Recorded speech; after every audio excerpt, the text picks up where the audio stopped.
Every year we plan for hurricane season. We have a plan that my entire division and other associated units across campus prepare for. But with this particular hurricane, we did not anticipate that it was coming to us. And on Sunday evening, we started watching the news, and slowly but surely it was, moving in our direction. Fortunately, my team just kind of kicked it into high gear and they were prepared. The housing staff, Dean of Students office worked along with catering on campus to make sure that we had everything ready for students. We worked with University Communications to, make sure that students had the messages that they needed to prepare, letting them know it was headed our way, encouraging them to reach out to their families and, get those plans in action. We work with all of our other stakeholders to make sure that we are prepared for when the storm makes landfall, if and when it makes landfall. The police department is preparing. It's making sure that our equipment is there and it's ready to go. Our vehicles, gas, batteries, etc. We had officers here during the storm. They were out patrolling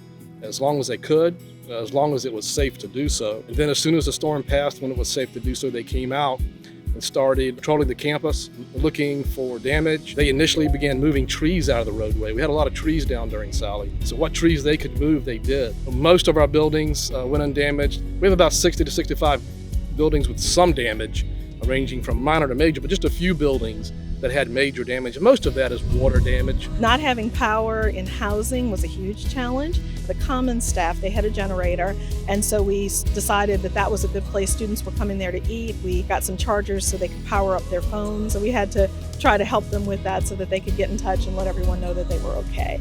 Faculty and staff across campus really rose to the occasion and made sure that, we took care of our campus community.